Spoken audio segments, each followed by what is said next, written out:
ऐसी कहानी जो आपके दिल को छू जाएगी। Welcome to Arusha novels. अस्सलाम वालेकुम। आज हमारी शादी की पहली रात थी। रात भर शौहर की शिद्दतें बर्दाश्त करने के बाद जब मैंने गुस्ल किया तो मेरे होंठों और गर्दन पर सुर्ख निशान बन चुके थे। लेकिन शौहर दूसरी दफा फारिग होकर भी कहने लगा, मेरे जज्बात अभी तक ठंडे नहीं हुए हैं।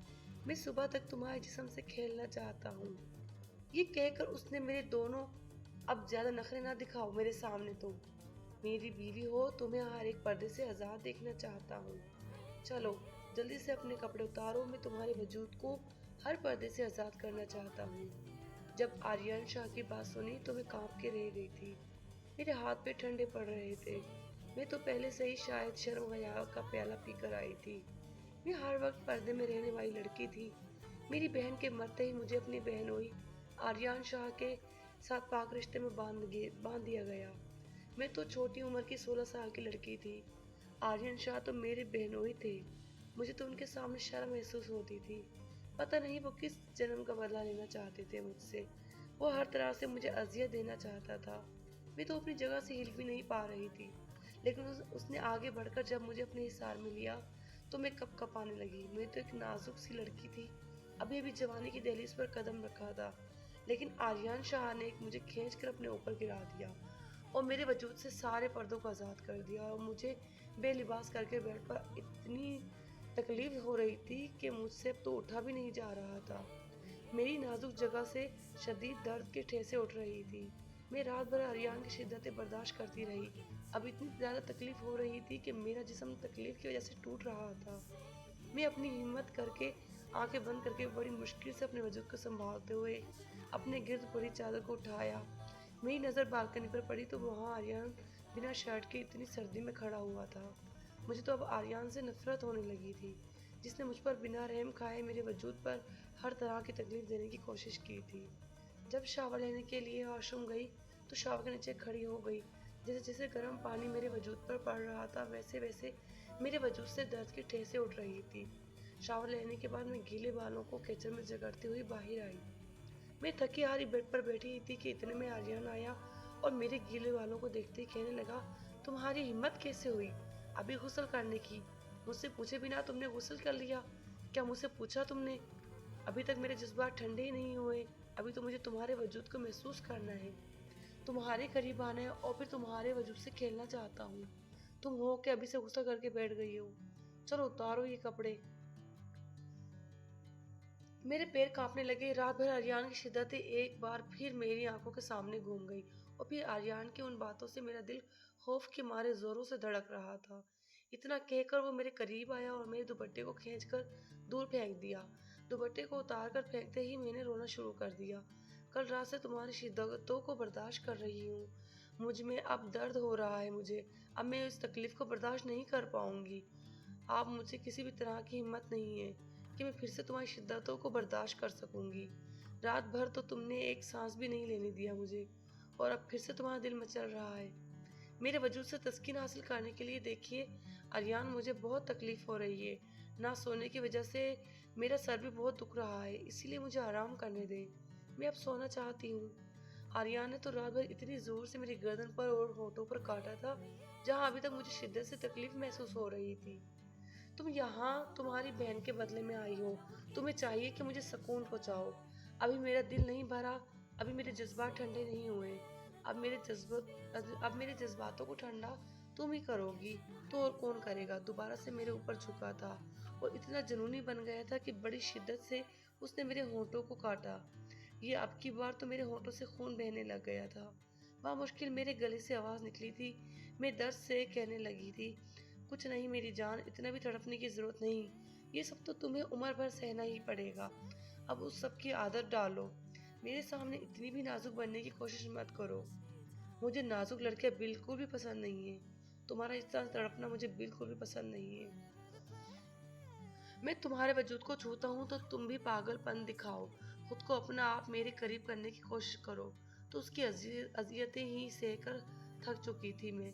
वो हर तरह से मुझे अजियत और तकलीफ देना चाहता था क्योंकि वो मुझसे मेरी बड़ी बहन का बदला लेना चाहता था। लेकिन अब वो बार बार मेरे वजूद पर झुका तो पहले से भी ज्यादा उसके लम्स में शिद्दत थी।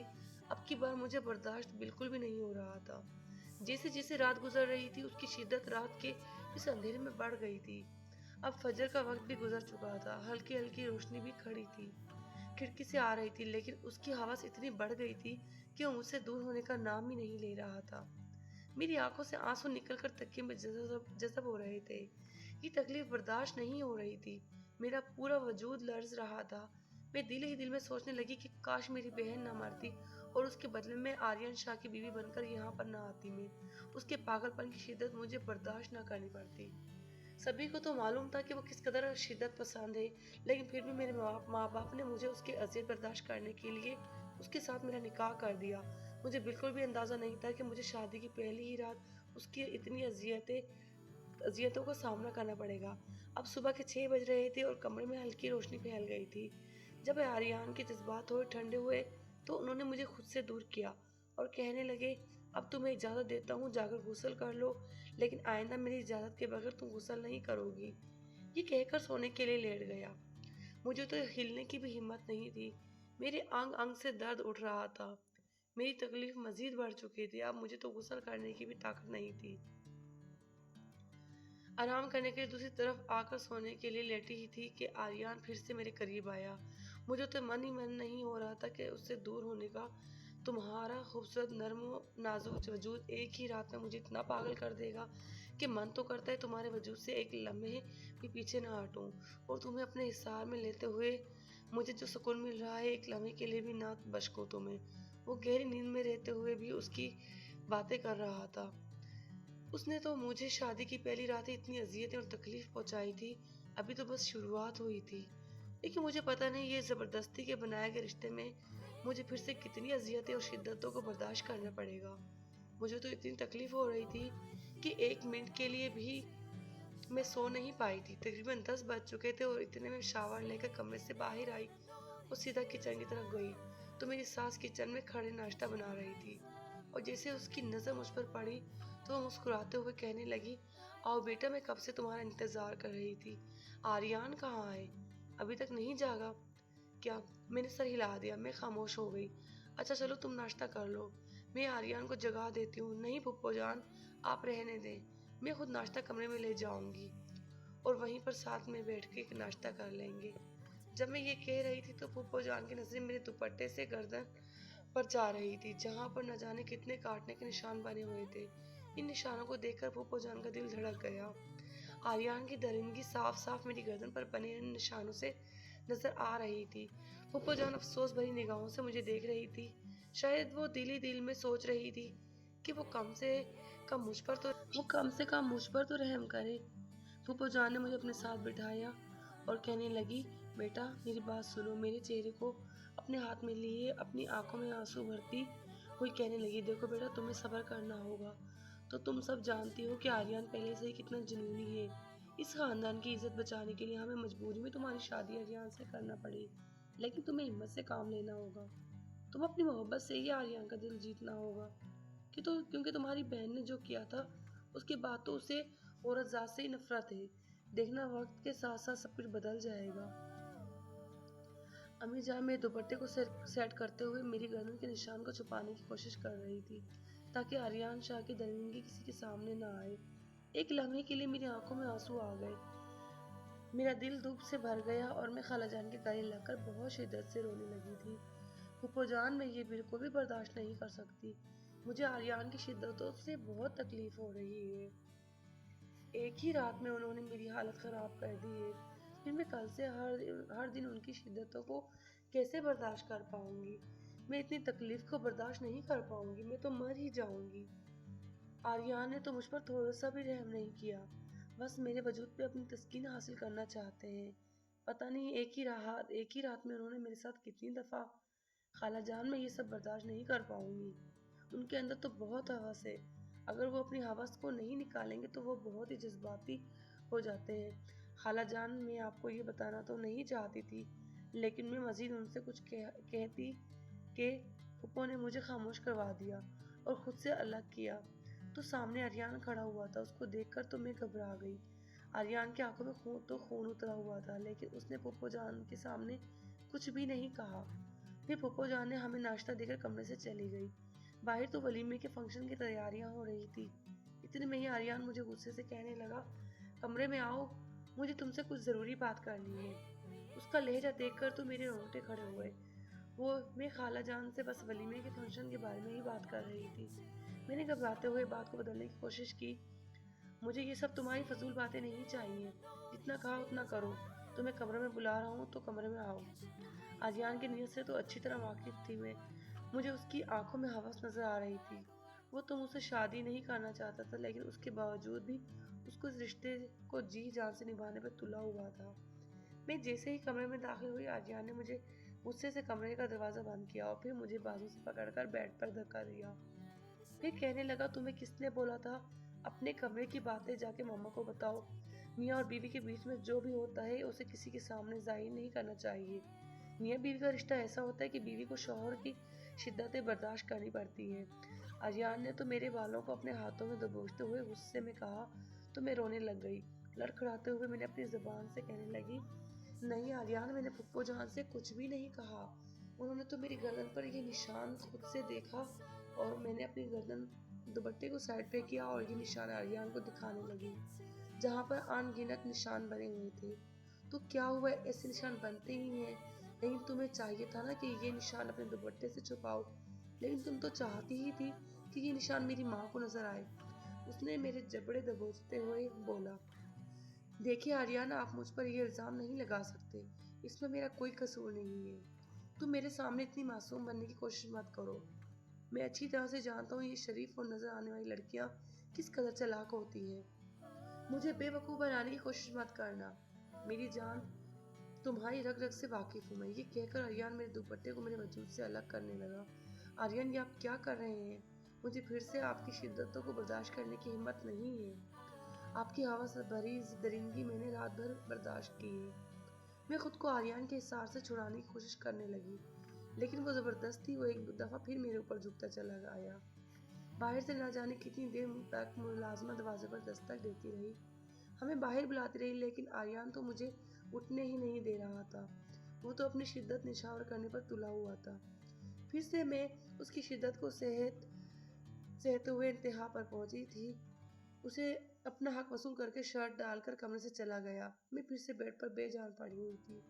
बार बार उस जगह को इस्तेमाल करने से मुझे तकलीफ हो रही थी। एक बार फिर से मैं गुस्ल करने गई। मेरी आंखों में बहते आंसू मेरी तकलीफों को बर्दाश्त करते हुए बाहर निकल आए थे।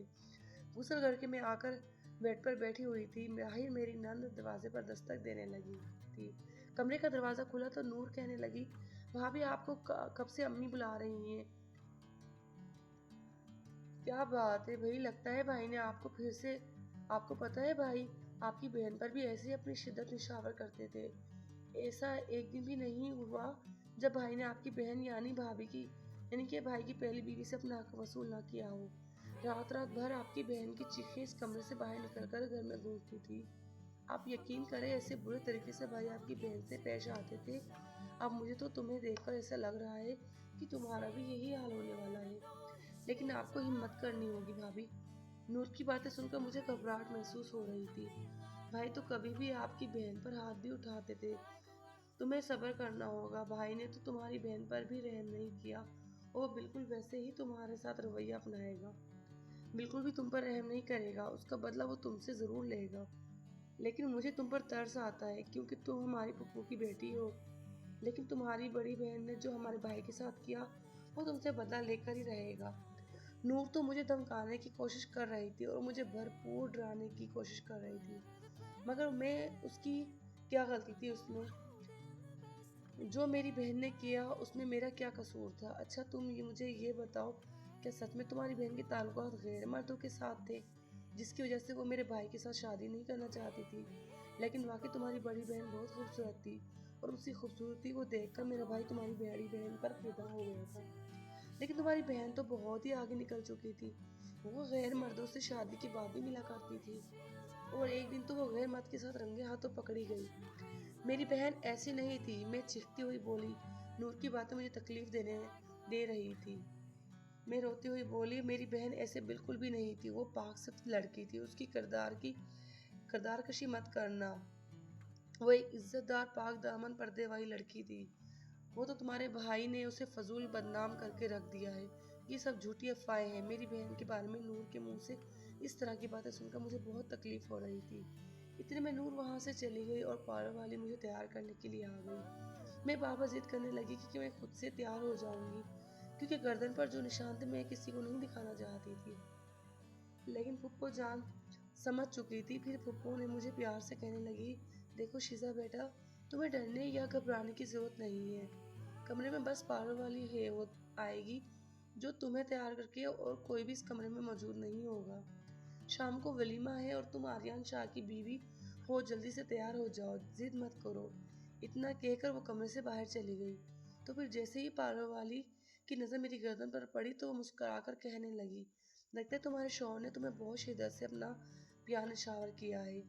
लगता है वो शादी की पहली रात ही पहले से ही जज्बाती था, इसलिए तो तुम्हारी गर्दन पर इतने निशान छोड़े हैं।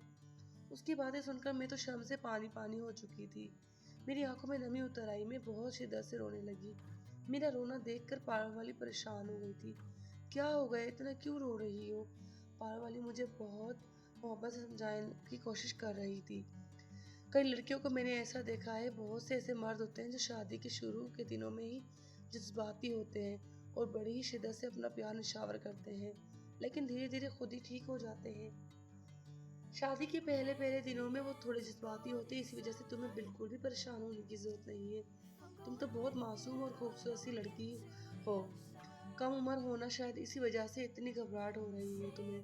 बिल्कुल भी घबराने की जरूरत नहीं है। वो मुझे बहुत प्यार से समझा रही थी और मुझे तैयार कर रही थी, लेकिन मुझे तो सबके सामने बहुत शर्मिंदगी का एहसास हो रहा था। मुझे तो अब ये सोच सोच कर सुकून मिल रहा था कि आज तो वलीमा है और रस्म के मुताबिक मुझे अपने मायके जाना था, और कम से कम 4-5 दिनों के लिए तो मैं सुकून से रह सकती थी। कम से कम 4-5 दिन तो मुझे आर्यन की शिद्दत बर्दाश्त नहीं करनी पड़ेगी। पार्लर वाली मुझे तैयार करके आईने के सामने आ चुकी थी। जब मैंने नजर उठाकर देखा तो मैं बहुत ही खूबसूरत लग रही थी, मुकम्मल तौर पर एक अप्सरा लग रही थी। लेकिन तैयार करने वाली पार्लर वाली कमरे से चली गई थी। स्किन कलर के गाउन में मैं बहुत हसीन लग रही थी। मुझे लेने के लिए आर्यन कमरे में आया तो मुझे देखकर उसकी निगाहें मेरे वजूद से अटक सी गई। वो मुझसे नजर नहीं हटा रहा था।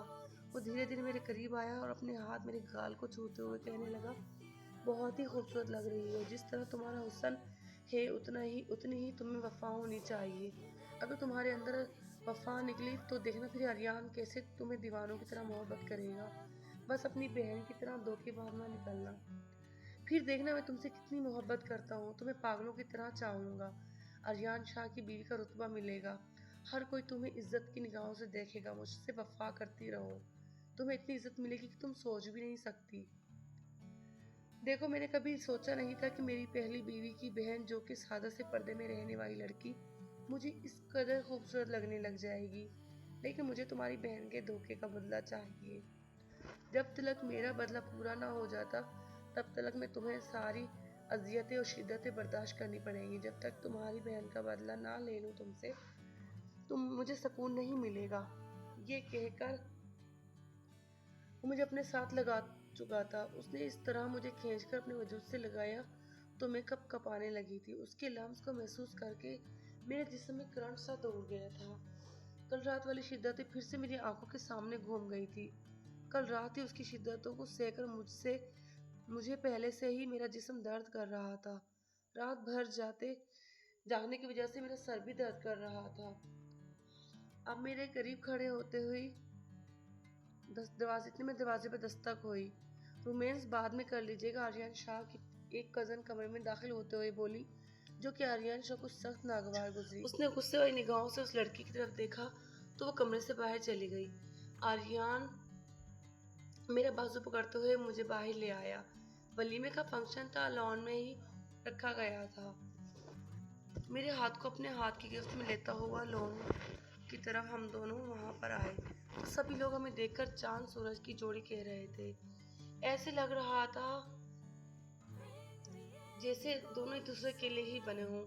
उम्रों के फर्क के बावजूद भी हम दोनों बहुत हसीन लग रहे थे। लेकिन माँ ने मुस्कुराते हुए मुझे गले लगाया और मेरी पेशानी पर बोसा दिया, लेकिन मैंने खास तवज्जो नहीं दी। मेरे अब्बू जान ने भी मुझे आकर मोहब्बत से मेरे सर पर हाथ रखा। जब मेरी बहन का इंतकाल हुआ था तब मेरे अब्बू ने अपनी बेटी की आखिरी दीदार से भी इनकार कर किया था। तब मुझे लगा था ये सब कुछ खत्म हो चुका है। जब मेरी प्यारी बहन का इंतकाल हुआ तो उसके जिस्म पर आर्यन की दरिंदगी के निशान पड़े हुए थे, लेकिन मेरे माँ बाप ने उन निशानों को नज़रअंदाज कर दिया और मेरी बहन को किरदार कहने लगे। और उसके इंतकाल के बाद भी फूफो जान ने जानबूझकर मेरा रिश्ता आर्यन से तेज करवा दिया और यूं मैं आर्यन शाह की बीवी बनकर यहाँ आ गई। फंक्शन के बाद मेरी माँ कहने लगी मेरी फूफो को, तुम्हें तो पता है कि हमारे यहाँ रस्म होती है, तो कल आप लोग लेने आ जाना। आज हम लोग अपनी बेटी को वापस लेके जा रहे हैं। ये सुनकर आर्यन शाह की पेशान पर गुस्सा नामदार हुआ।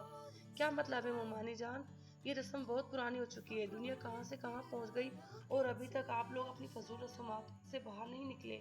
वो जिस तरह बदतमीजी से बोला, ये बात मेरे बाबा ने भी नोट की और मुझे भी बिल्कुल बुरा लगा। लेकिन पहले से ज्यादा वो बदतमीजी से कह रहे थे। फूफो जान कहने लगी शायद आर्यन अभी नहीं भेजना चाहता था, तो इस वजह से मैं शीजा को आप लोगों के साथ नहीं भेज सकती। चुप हो, जानती थी कि अगर आर्यन शाह किसी चीज से इनकार करे तो उस चीज की जिद नहीं लगानी। उनकी मुस्कुराहट में जो दर्द और तकलीफ थी वो मैंने महसूस अच्छी तरह से की थी, लेकिन मुझे अफसोस था। मैंने बोला था कि मम्मा, बहन तो आर्यन ने मार दी, लेकिन अब आप मुझे फिर से उस जहन्नुम में क्यों भेजा है आप लोगों ने? आप तो जानती थी आर्यन का नेचर कैसा है, आप तो वाकिफ थी ना उसकी नेचर से, लेकिन फिर भी इज्जत बचाने की खातिर आर्यन शाह के साथ शादी करवा दी। उसके बाद आर्यन ना जाने कहाँ चला गया। कमरे में आने के बाद मैंने अपनी ज्वेलरी उतारकर साइड पर रखते हुए आईने के सामने देखने लगी। बाद में कपड़े तब्दील करने लगी। जैसे ही मैं बाहर आई, सामने ही बेड पर आर्यन को पाकर मैं घबरा गई। मैंने तुमने किससे पूछकर चेंज किया? अभी तो मैंने तुम्हें जी भर के देखा भी नहीं था और तुम चेंज भी करके आई हो। मैं तुम्हारा इंतजार कर रहा हूँ, फौरन से जाकर वही पहन कर आओ। मैं खुद अपने हाथों से उतार कर देखना चाहता हूँ तुम्हें। मेरे अंदर भी कुछ जज्बात हैं, कुछ मेरे ख्वाब हैं, तुम मेरे ख्वाबों को यूं चकनाचूर नहीं कर सकती। वो संजीदगी से बोला।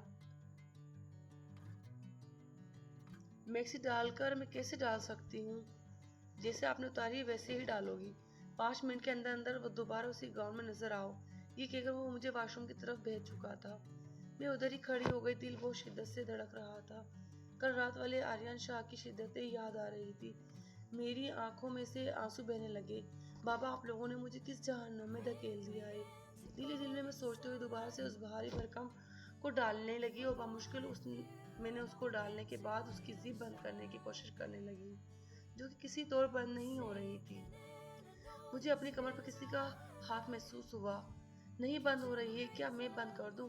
खोली क्यों थी जो बंद नहीं हो रही? वो मेरी गर्दन पर हाथ फेरते हुए बोला, जो कि जिप खुली होने की वजह से नजर आ रही थी। उसके ठंडे हाथों को अपनी कमर पर महसूस करते ही मैं जी जान से कपकपाई। आर्यन प्लीज, मुश्किल मेरे लफ्ज निकले थे, लेकिन आवाज नहीं निकल सकी। आर्यन ने मुझे अपने बाजू से पकड़कर सीधा किया, फिर मुझे अपनी तरफ की और पीछे ड्रेसिंग के साथ लगवाता हुआ बोला, जब मैंने तुम्हें बोला था कि मेरी मर्जी के बगैर ये कदम नहीं उठाओगी, तो तुमने चैन क्यों किया था? मुझे अभी तुम्हें जी भर के देखना था। अब तुम्हें ये सब कुछ करने की सजा तो मिलेगी ना? अभी भी पीछे मेरी कमर पर आर्यन की उंगलियां हरकत कर रही थी। आर्यन प्लीज, मुझे तकलीफ होती है, ऐसी हरकतें नहीं करें, वो सिसकते हुए बोली। तकलिया कहकर मुझे बाजू से पकड़ते हुए मुझे मोड़कर मजीद मेरे जिप को खोलने लगा। जैसे जैसे जिप के खुलने की आवाज आ रही थी, मैंने जब से अपनी आंखें बंद की। चलो ठीक है, इतनी रोशनी में तुम्हारे गाउन को नहीं उतारता, कहीं तुम शर्म से मर ही न जाओ। वो मुझे अपनी बाहों में भर चुका था। आर्यन, मैं गिर जाऊंगी। क्या कर रहे हैं? मैं नरमी से बोली। तुम जैसे पर्दे में रहने वाली लड़कियों के साथ खुलकर तो रोमांस करने का और ही मजा होता है। तुम्हें आदत डालनी होगी। मैं उसे रोकने की कोशिश करने लगी। मेरी जान, आदत तो किसी लड़की को नहीं होती। धीरे धीरे उसके साथ मेरे वजूद पर चलने लगे हाथ, और अपनी आंखें बंद करके और अपनी आंखें बंद मत करो, खोलो और मेरी तरफ देखो। मैं जितनी शिद्दत से तुम्हें मोहब्बत दूंगा, तुम्हें भी बदले में शिद्दत इतनी ही शिद्दत देनी होगी। मैं नफ़ी में सर हिलाने लगी। मेरी जान, ये तो तुम्हें करना पड़ेगा। अगर नहीं करोगी तो मज़ीद तुम पर जुल्म करूँगा। ये कहता हुआ मेरे बाजुओं में अपने नाखून काट चुका था। आर्यान, अब के बार मेरी हिचकी निकली। आर्यान उसकी हिचकियों का गला घोंटकर उसकी दी गई शिद्दतें बर्दाश्त करते करते सुबह तक मेरा वजूद टूटने लगा था। आज दूसरा दिन था, मैं सो नहीं सकी थी और आर्यान हर तरह से अजियत और तकलीफ देने की कोशिश कर रहा था। आज से तकरीबन 1 साल पहले आर्यान ने अपनी बीवी यानी कि मेरी बहन को बदकिरदारी का इल्ज़ाम देकर तलाक दे दी थी, क्योंकि उसे यही लगता था कि वो उसके साथ खुश नहीं है, बल्कि गैर मर्दों के साथ उसके ताल्लुकात थे। लेकिन बिल्कुल भी मेरी बहन बदकिरदार नहीं थी, और वो भी बेहद दर्जे की मासूम लड़की थी। वो तो आर्यान की अजियतें और तकलीफ बर्दाश्त करने के बाद उसने खुदकुशी कर ली और आर्यान की ज़िंदगी से हमेशा के लिए चली गई। और फिर उसी दिन पुप्पो जान ने अपने बेटे की दरिंदगी को छुपाने की खातिर मुझसे उसका निकाह तय कर दिया, क्योंकि उसमें आर्यान की इज्जत का सवाल था। पुप्पो जान नहीं चाहती थी कि उसकी दरिंदगी और हवस दुनिया के सामने आए, इसलिए उन्होंने मुझे उस जहन्नम में धकेल दिया। लेकिन आर्यान तो तस्लीम करना नहीं चाहता था, लेकिन पुप्पो जान ने तो धमकियां भी लगा दी कि तुम्हें शिजा के साथ निकाह करना होगा, वरना मजबूरी में उससे निकाह करना पड़ा। लेकिन जब उसने मुझे बहुत करीब से देखा तो छुआ और मुझे अजियत और तकलीफ दी, तो एक अजीब सा सुकून उसको महसूस हुआ। तब से आज तक कोई नहीं था उसको सुकून मिल रहा था, मुझे सिर्फ अजियत और तकलीफ देते ही सुकून मिलता था। रात भर उसकी शिद्दतें बर्दाश्त करते हुए अभी मेरी आंख लगी हुई थी जब दरवाजे पर जोर से दस्तक होने लगी। मुश्किल मैंने अपनी आंखें खोलते हुए दरवाजे तक आई। दरवाज़ा खोला, बिखरी हुई हालत में सामने खड़ी हुई मुलाजमा को देखने लगी। बीबी जी, बाहर सब आपका नाश्ते का इंतजार कर रहे हैं। मेरा तो जी चाह चीख चीख कर रोने लग जाऊं। अपने वजूद को बमुश्किल संभालते हुए कहने लगी, ठीक है, हम आते हैं। ये कहकर मैं दोबारा से बेड पर आकर सोने के लिए लेट गई। मुझे अंदाजा हुआ है, ये कहकर सरगोशियां करने लगा, बाहर सब लोग हमारे नाश्ते पर इंतजार कर रहे हैं, हमें चलना चाहिए। ये कहकर उससे पहले कि आर्यान का मूड बदलता, मैं फौरन से उठकर वॉशरूम की तरफ चली गई।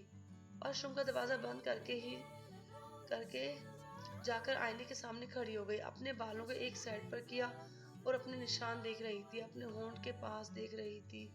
हर जगह उस शख्स की शिद्दतों के निशान बने हुए थे। मैं कहाँ कहाँ से निशान छुपाती। मैं उन सबको छुपाते छुपाते तंग आ चुकी थी। अपने दुपट्टे को अपनी मुट्ठियों में दबोचते ही शावर के नीचे खड़ी हो गई। न जाने कितनी देर देखती रही, तकरीबन 1 घंटा हो चुका था। शावर से बाहर निकलने का इरादा नहीं है क्या? बाहर निकलने का इरादा नहीं है क्या? कब से मैं तुम्हारा इंतजार कर रहा हूँ। मैं भी तो गया हूँ, लेकिन तुम अभी तक बाहर ही नहीं निकली हो। एक दफा मुझे अपना दीदार करवा दो। वो अपने शौहर के अंदर लगी हुई थोड़ी सी प्यास को कम कर दो, उसके बाद नीचे चलते हैं। उसकी ऐसी बात सुनकर मैं मजीद कपकपाने लगी। सियाह रंग के लिबास में जब बाहर आई तो मेरे भीगे हुए बाल देखकर आर्यन का दिल शिद्दत से धड़का। मेरे चेहरे पर एक अलग सा रूप आया हुआ था।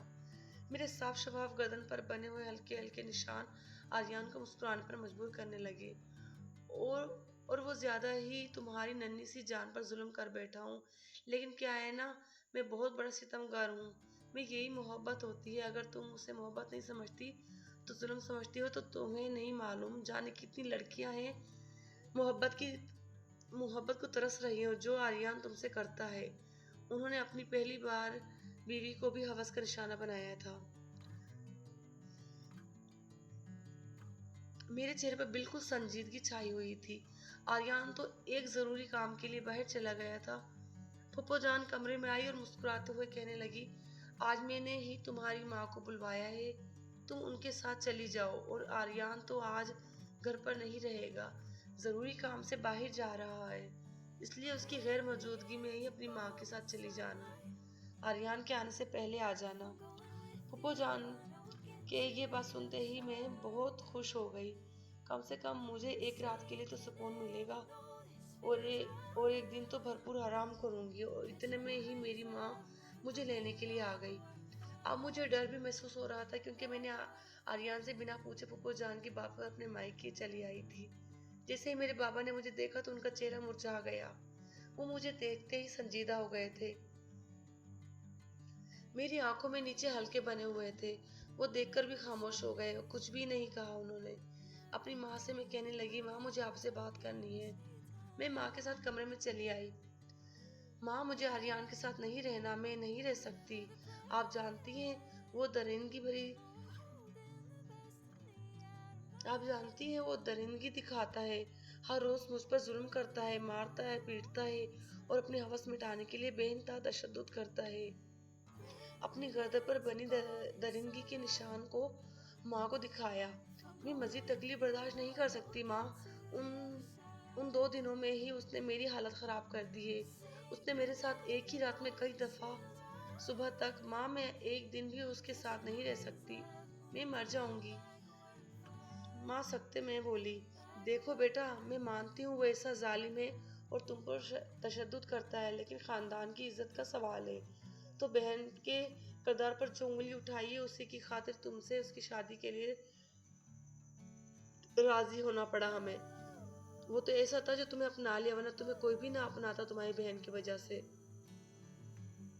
मियाँ बीवी की बातें किसी के सामने नहीं करनी चाहिए, ये तुम्हें अजियत, ये सब कुछ बर्दाश्त करना होगा। माँ मैं एक पल के लिए भी आर्यन के साथ जिंदगी नहीं गुजार सकती। मैं उससे खुला ले लूंगी और अब कभी भी उसके घर नहीं जाऊंगी। ये सब बातें मेरे बाबा कमरे के बाहर खड़े होकर सुन रहे थे। उन्होंने आते ही मेरी गाल पर खींचकर तमाचे दे मारे। मैं सिसक के रह गई थी। क्या मैंने तुम्हें यही सिखाया है कि अपने शौहर के साथ ऐसा करो? तुम्हारी बड़ी बहन ने न जाने क्या गुण खिलाए थे कि एकदम जवानी में ही चल बसी हो, और अब तुम हो के अपने शौहर से खुला लेना चाहती हो। तुम्हारी हिम्मत कैसे हुई ऐसा सोचने की? खबरदारी सी घटिया बात की अपनी जबान पर लाने की कोशिश भी की तो रात को ही रुको और कल तुम वापस चली जाओ अपने शोहर के घर। और अगर आइंदा तुमने ऐसी बात करने की कोशिश की तो हमारा हमारा मुंह देखोगी। मेरी माँ बेबस होकर खामोश खड़ी रही। उनकी हिम्मत नहीं थी बाबा के सामने कुछ भी कहने की। मैं तो बाबा की बातें सुनकर ही मिट्टी का भूत हो गई थी। पापा के जाने के बाद अपनी माँ के गले लगकर फूट फूट कर रोने लगी। और माँ ने समझाने की भी कोशिश की, लेकिन मैं अपनी किस्मत पर रो रही थी। जैसे कि सुबह हुई मैं ससुराल आ गई। मेरे घर से उम्मीद छूट चुकी थी, मेरा कोई सहारा नहीं था। हर रात जोर से अपना हक वसूल करता तो वो जबरदस्ती करके शुरू करने में तुला होता। मैं तो तंग आ चुकी थी, लेकिन मेरी जिंदगी की डोर मेरे हाथ में नहीं थी। बस मुझे आर्यन शाह की शिद्दत बर्दाश्त करनी पड़ती थी। एक रात भी ऐसा नहीं था कि मुझे सुकून से सोने देता। शादी को 2-3 माह हो गए और उन 3 माह में आर्यन ने मेरी हालत खराब कर दी थी। मुझे तो घर का काम करने की भी हिम्मत नहीं हो रही थी।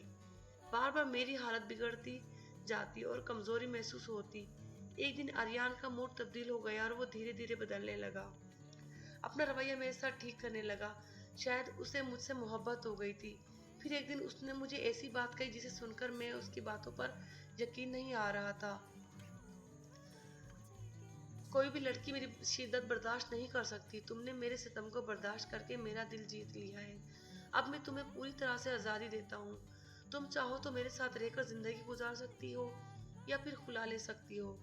तुम पर मजीद सितम नहीं कर सकता, किसी और का बदला तुमसे नहीं ले सकता। अब मज़े से तुम जिंदगी गुजार सकती हो। अब मैं तुम्हें तुम्हारी पूरी आज़ादी से। उसकी बातें सुनकर मुझे ख्वाब दिखाई दे रहे थे। मुझे ऐसा लग रहा था कि सब एक ख्वाब हो। मुझ पर बेहोशी तारी हो गई और मैं कब अस्पताल मुझे ले जाया गया मुझे कुछ भी नहीं पता था। जब होश आया तो हमें अस्पताल के बेड पर मैं थी और सामने आर्यन और डॉक्टर और फुप्पो जान खड़े थे। आर्यन और फुप्पो जान के चेहरे पर खुशी के आसार दिखाई दे रहे थे। और जैसे ही मुझे होश आया तो डॉक्टर ने मुझे खुशखबरी सुनाई कि आप माँ बनने वाली थी। ये बात सुनकर मुझे खुशी हो तो हुई, लेकिन फिर अगले ही लम्हे मुझे दुख सा हुआ था। फिर मेरा मुरझाया हुआ चेहरा देखकर आर्यन ने कहा, तुम्हें अब घबराने या डरने की जरूरत नहीं। तुम मेरे बच्चे को जन्म देने वाली हो, इसलिए तुम्हें हर तरह की हिफाजत मिलेगी। अब तुम्हें किसी भी बात से डरने की या परेशान होने की जरूरत नहीं है। मैं तुम्हारे करीब भी नहीं आऊंगा। इतना कहकर आर्यन चला गया और यूं फूफो जान ने मुझे समझाने लगी। मेरी पेशानी पर बोसा दिया और कहने लगी, चलो घर चलते हैं और खुशखबरी सारे लोगों को सुनाते हैं। मैंने कहा था ना तुम्हें, हर वक्त के साथ साथ आर्यन बिल्कुल ठीक हो जाएगा। अब तुम्हें उन बातों से परेशान होने की जरूरत ही नहीं है। अब तुम्हें हिफाजत से रहना होगा, लेकिन मैं दिल ही दिल में सोचने लगी आर्यन शाह का ये रूप एकदम से मेरे साथ बदल गया। जो भी था अल्लाह ने मेरे साथ अच्छा किया था और मैं पूरे 9 माह हिफाजत से रही और 9 माह बाद मैंने एक चांद से बेटे को जन्म दिया और आर्यन अपने बेटे को देखकर बहुत खुश हो गया और मेरे साथ अच्छा सलूक करने लगा और अब मेरी ज़िंदगी खुशियों से संवर गई थी। अब आर्यन मेरी मर्जी के बिना मेरे करीब भी नहीं आते थे और पूरी तरह से बदल चुके हैं। अब मैं उनसे बहुत खुश हूँ। और आज की वीडियो अगर कहानी आपको अच्छी लगी हो तो कमेंट करके ज़रूर बताइएगा और अगली वीडियो में मिलते हैं।